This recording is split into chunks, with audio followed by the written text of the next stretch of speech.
President Donald Trump on Tuesday confirmed Dr. Anthony Fauci would testify before the Senate in the coming days and defended his decision to block America's top infectious disease expert from appearing before what he called the Trump haters in the House. The House is a setup. The House is a bunch of Trump haters. They put every Trump hater on the committee. The same old stuff, the president told reporters outside the White House, adding that Fauci will be testifying in front of the Senate, and he looks forward to doing that.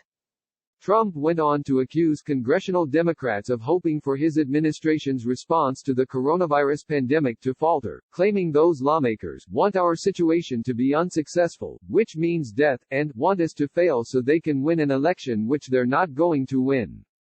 The president's comments corroborate previous reports that Fauci would likely testify before the Republican-controlled Senate sometime next week, as well as House Democrats' statement last Friday that the White House had halted Fauci from appearing before the House Appropriations Committee this week.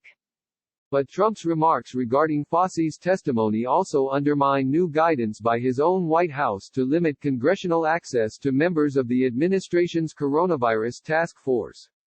In a memo to House and Senate staff directors, a copy of which was provided to Politico by a source who had obtained it, the White House Office of Legislative Affairs said, no task force members, or key deputies of task force members, may accept hearing invitations, for the remainder of the month.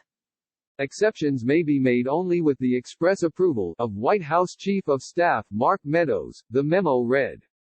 Earlier Tuesday, counselor to the president Kellyanne Conway warned Democratic lawmakers against conducting their usual fishing expedition if they hear testimony from Fauci, and said his prospective appearance on Capitol Hill should not mirror Supreme Court Justice Brett Kavanaugh's confirmation hearings, which were marred by allegations of sexual assault.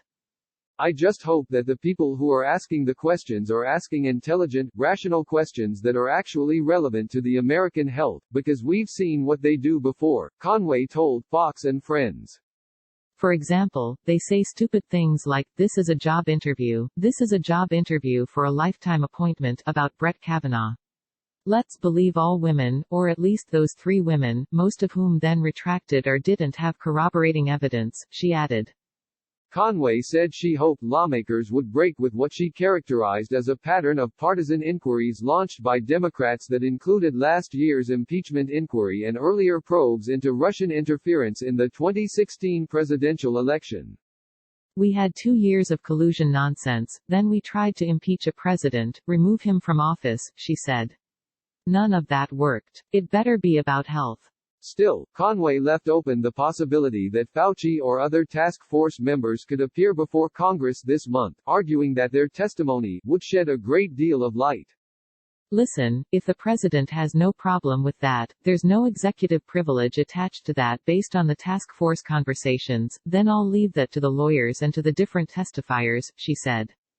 But Conway declined to conclusively state, one way or the other, that Fauci would testify before the Senate and not testify before the House, again deferring to the administration's attorneys. If they were to say yes to that, and I didn't say they said yes to that, then I certainly hope people would make good time, she said. Daniel Lippman contributed to this report.